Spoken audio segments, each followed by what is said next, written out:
Kevin Yannick here with Pit Quarry. We're excited to have with us David Chereb of SC Market Analytics, which produces market forecasts by major segment of construction.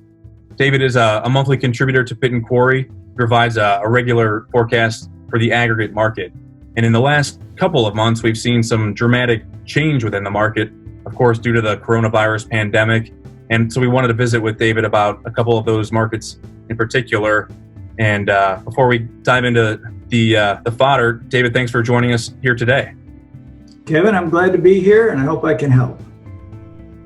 Oh, I'm sure you will, David. Let's start with the non-building market, David. When I say non-building, we're talking about roads, bridges, and highways. So of the markets that aggregate producers serve and the recoveries that are ahead, it seems like you're the most bullish or optimistic about the non-building market, that sector.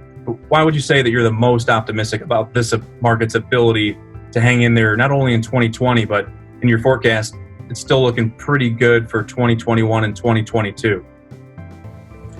Well, the reason, as we know, non-building is the biggest consumption of aggregates in the U.S., and it's also one that works off of long-term contracts and extensions. So part of the optimism is based on momentum.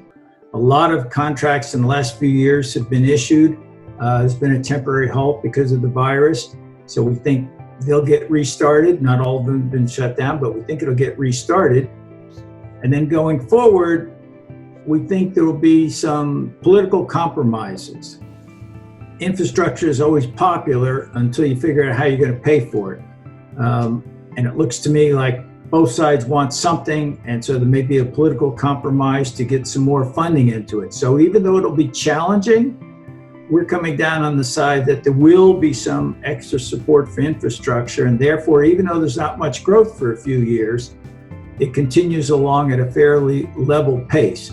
Some areas won't be level, but on average, it will do pretty well compared to the other sectors. It'll be interesting to see the funding that comes forward. We've already seen Nancy Pelosi this week talk about $3 trillion and getting a lot of funding to the state departments of transportation. I think on the Senate side, Mitch McConnell is saying maybe let's wait and see about that. But something's coming. It seems that way. And like you said, David, it seems like that's positive for the non-building sector and for producers who rely heavily on that market. The other market I really wanted to zero in on with you is non-residential. Within the last month or so, you revised your forecast for this sector somewhat significantly, and you revised it downward.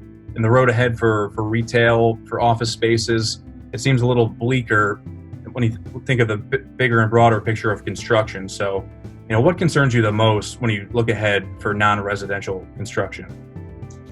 What concerns me the most about non-residential, and especially for retail and office buildings, is that the Amazon effect, which has been in play for at least 5 years and has reduced demand for new shopping areas and retail and some offices, that the impact of the coronavirus on top of that is going to lead to increased structural change. That now that we've tried video conferences, now that people are working on their laptops at home, it's not going to completely disappear as we come out of this virus problem.